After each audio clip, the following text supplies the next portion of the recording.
You should go to social services. It's a couple of blocks up the street. They'll help you out. You just gotta get in line. They'll hook you up with food stamps and bus tokens so you can take the bus for free. You gotta dress down though. Put some dirt on your face and shit. Look homeless so they'd help you out. And don't tell them that you just got here. Tell them you've been here for 5 months and you can't find any work. Food stamps, I repeated. My mind was stuck on food stamps. Is that what my life has come to? Me resorting to food stamps? The skinny guy went on. Just make sure you keep your head down over there because they will kill you. That area is run by Mexicans. They don't like us coming through their neighborhood.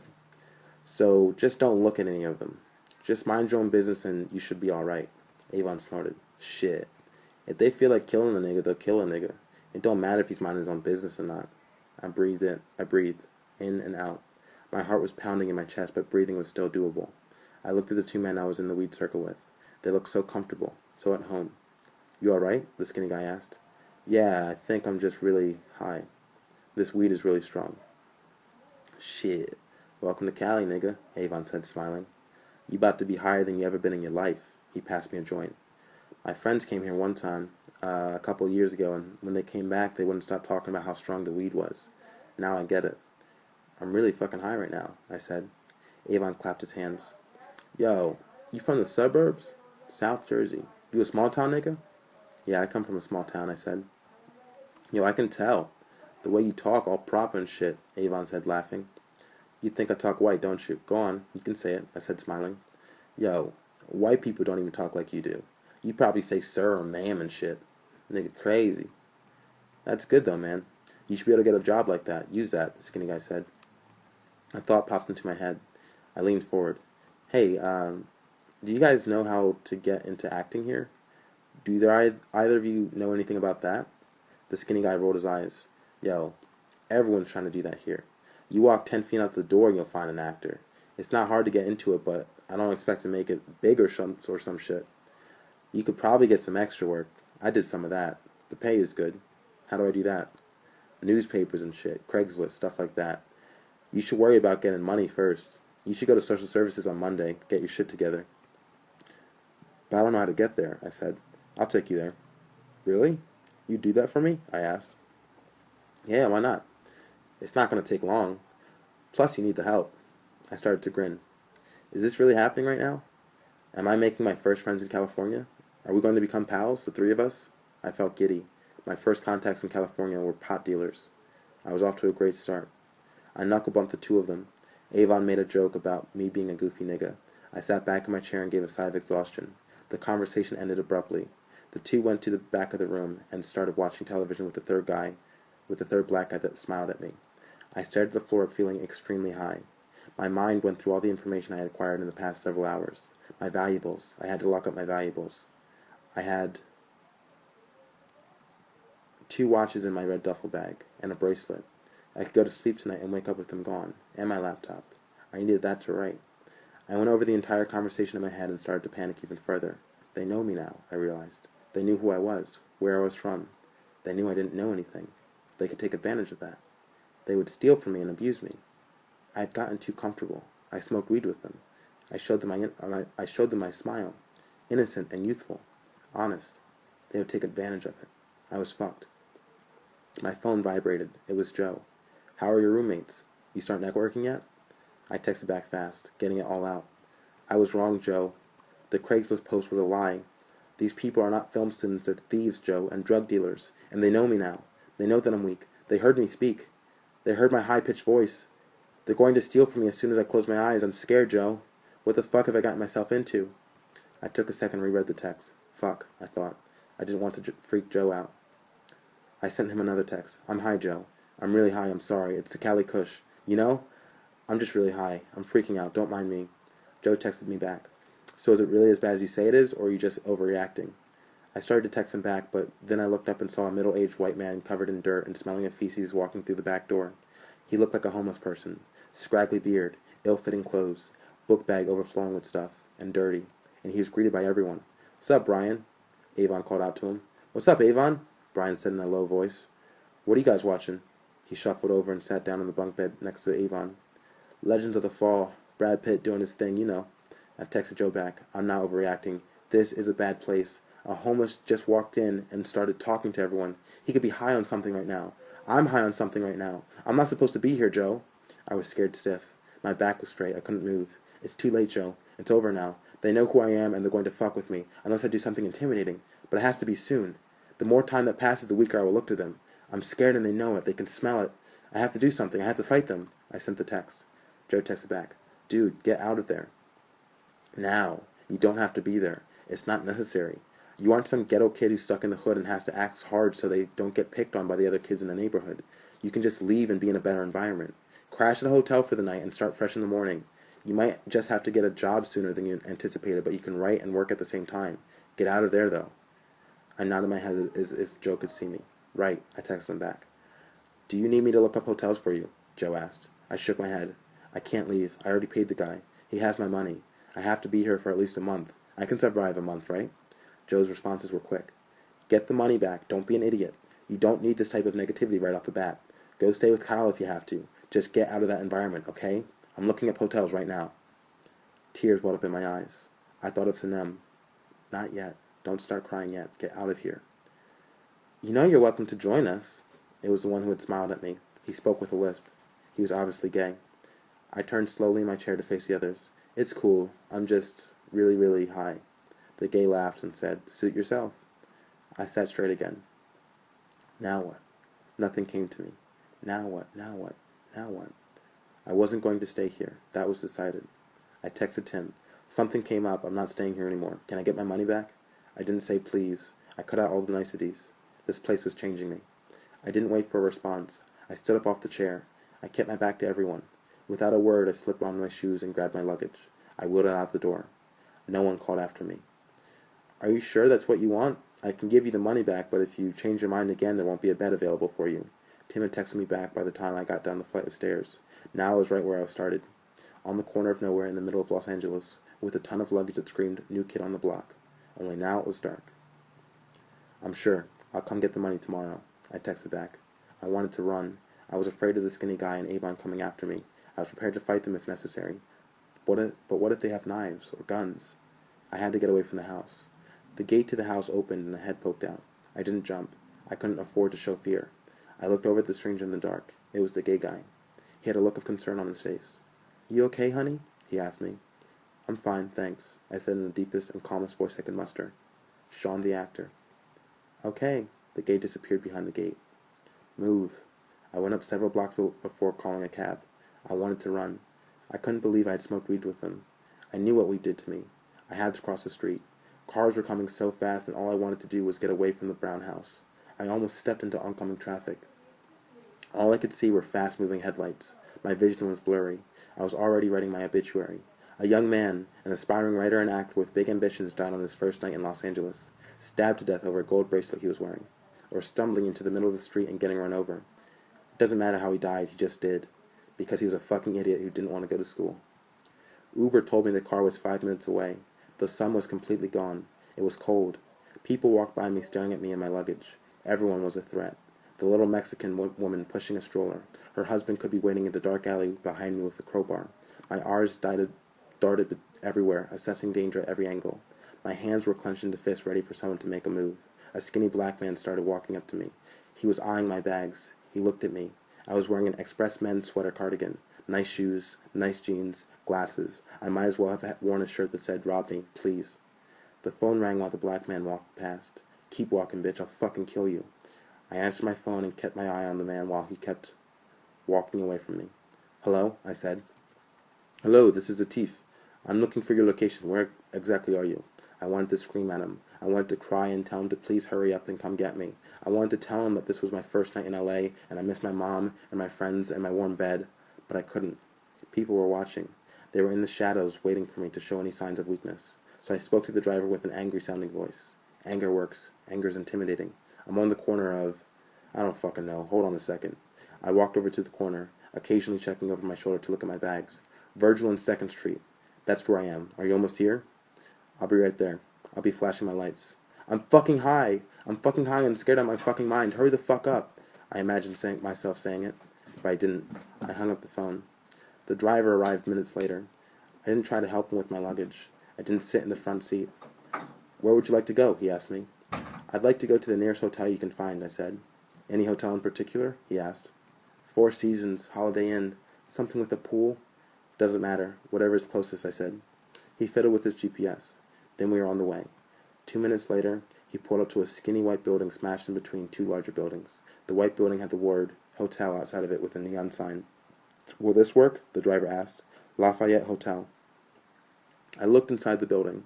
The gate was open. White walls, no decorations, dirty gray carpet. I contemplated asking him to take me to another place, a name brand, something I could recognize, but I knew it would cost more money, and I needed every dollar I could save in order to survive. This will be fine, I said. Do you want to check if they have a room first? I'll wait here, he asked. Sure, I said. I got out of the car and entered the hotel. I stopped abruptly in mid-step. My bags. If the driver drove off with my bags, I'd have nothing. I didn't know if I could trust him. I couldn't trust anyone. I went back to the car. I'm sure they'll have a room. You can go. Just let me get my bags. You sure? He asked. Yes, I'm sure. He opened the trunk. I retrieved my luggage. The hotel had a ramp to wheel my stuff up. How convenient. I walked in. To my left was the concierge desk. It had bars on it. A little Indian man and his wife sat behind the small counter. I approached them. Do you have a room available? I asked. Yes, the old Indian man said. Good. How much? 70 for one night and 120 for 2 nights, he replied. Quick decisions. I didn't know where to go next. 2 nights, I said. I slipped the cash underneath the window. He asked to see my ID. I passed it to him. He and his wife studied it for a moment. I sighed impatiently. They chatted back and forth in front of me in low whispers. They kept looking at me. Is there a problem? I asked testily. No, there is no problem. Right this way. Here's your room key. The man stepped out through a door on the wall and met me on the other side. He handed me the key. You are on the 4th floor, room 417. Thank you. I pushed my luggage in the direction of the stairs. Red carpet now. Dirty red carpet. Mud smeared on the walls. I took a breath and began the climb up with a bag in each hand. When I reached the 2nd floor, I realized I was not alone. The old Indian man was following me a couple of steps down. Why are you following me? I snapped at him, a bit too irritated than I had intended. He hadn't done anything wrong. Not yet. I want to show you to your room, he said quietly, almost shamefully. His eyes were cast at the floor. I softened for a heartbeat. This wasn't me. Angry and mean. I was nice and polite. I smiled at people and said please and thank you. But this place was changing me in a way I never imagined it would. Okay, I said quietly. We continued the trek up to the 4th floor together in silence. The hotel was beyond terrifying. I heard noises coming from closed doors that I wheeled my luggage past, maniacal laughter, crying, fights, and the lighting was horrible. Each hallway that I passed seemed to almost draw me in with a sense of alluring possibilities. I felt like I was in The Shining, only the hotel wasn't empty. They were everywhere. I walked past a room with the door open. I had to look inside. It was a skinny white woman in her underwear. Her bones seemed to stick out of her skin. I could see her ribs. She had small bumps all over her skin and was facing me, smoking a cigarette. She looked at me with dead eyes. My fear was turning into numbness. Twists and turns. It was a labyrinth. Even the little Indian man got lost looking for my room. Every place looked the same. Every red hallway. Every red door. Finally, I saw the door with 417 written on it in white paint. We walked past another open door. An overweight black woman in a nightgown dancing to reggae.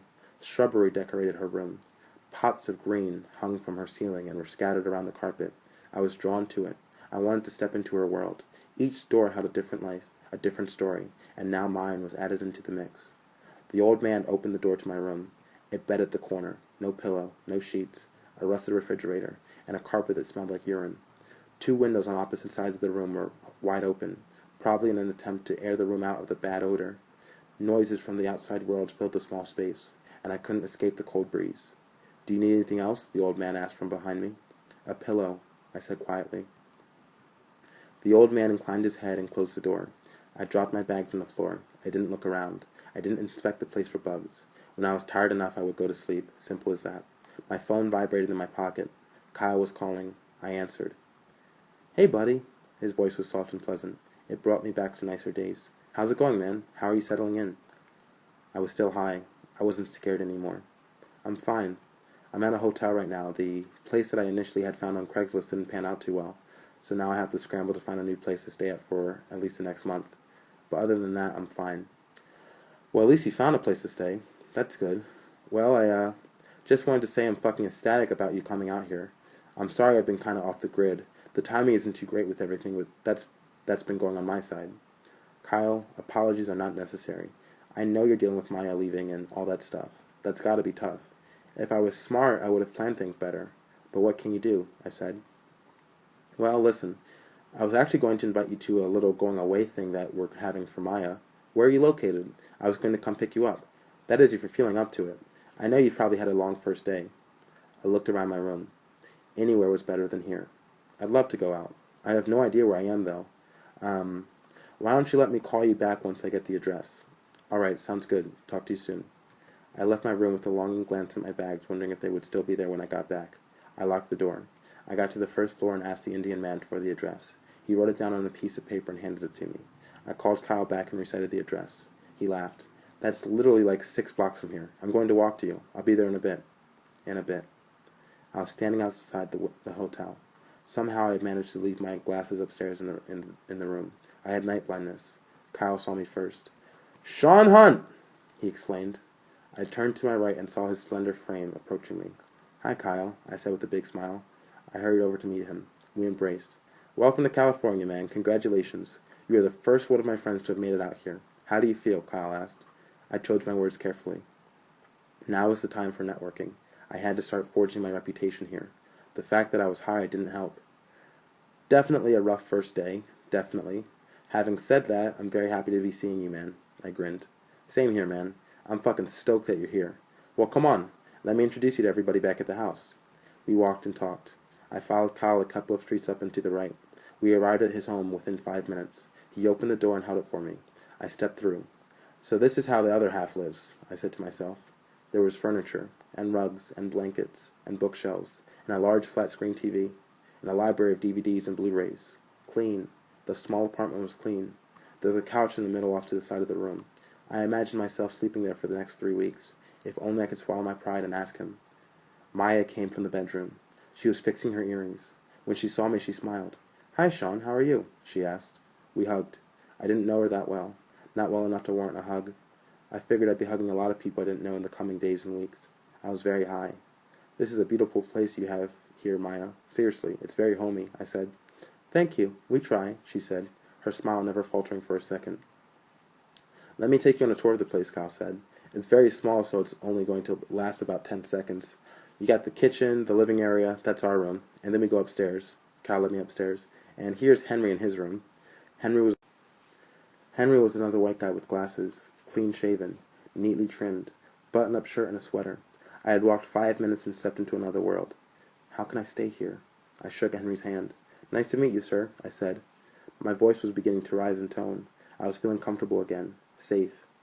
"You're the one from Young Folks Comedy, right? The comedy group?" Henry asked. "That would be me. I'm the black one," I said jokingly. "I didn't know people knew about us all the way over here." "What, are you kidding?" Kyle asked. "I've been spreading your name all over the city. Half of your fans are in L.A. "Sweet," I said, not knowing how much of that statement was true. "So what do you do, Henry? What's your endeavor?" "I'm a writer," Henry said. I rubbed my hands together. Let the connections begin. "Shit, Kyle told me about you." "Yeah, he told me he was staying with a fellow writer. What kind of stuff do you write?" Comedic sketches, skits, spec scripts, things of that nature," Henry said. His voice reminded me of Clark Kent. All right, so you're into comedy." I looked at Kyle. "It's not the time for chit-chat, is it?" "Is it time for chit-chat? We're going out, right?" "Henry, you're coming?" "Yeah, I'm coming with you guys," Henry said. "Okay, so we'll save it for when we get to where we're going, as opposed to standing in the middle of a hallway like two complete strangers. We will know each other by the end of the night." I gave him a knuckle bump and followed Kyle back down the stairs. Kyle drove to the bar. I was scrunched in the back seat with Maya and Henry. Another girl sat in the front next to Kyle. Her name was Erica. She seemed nice enough. Very pale, though. We got to the bar. Free valet parking. We entered. The place was packed. I didn't get the name. They seated us on the outside patio next to the only working heat lamp. I sat right under it. Henry sat across from me, Kyle to my left, capping the end. Maya next to Henry. A new guy sat on my right. He had met us there. Samuel, ethnic guy with a wiry mustache. I was nice to him. "So tell us about your first day in Cali, man. Tell us all about it. You're probably the bravest person I know. To come here by yourself without a place to stay, that takes major balls," Kyle said. "Fools rush in where wise men fear to tread," I said grimly. I turned it into a smile. I know how to keep things light. "So what happened at the first place you were trying to stay at?" Kyle asked. I hesitated. "Are you sure you want to hear about this stuff? I feel weird, like this is Maya's going away thing and here I am kind of just crashing it. Like you don't want to talk about me. I'm sure you've got so much on your mind right now. Dude, I want to get out of my mind. You'd be doing me a favor by regaling me with tales of your travels, Kyle said. I sighed. Very well, I said. I talked about the halfway house, about the homeless person, about the thieves in the hotel that I was staying at. Everyone listened attentively, politely. They laughed when I made a joke. They offered words of condolences when I got to a particularly unfortunate part. So polite. Kyle patted me on the back when I was finished. Just look at it this way. You now have a great story to tell on The Tonight Show when you make it famous. It always starts out the same way.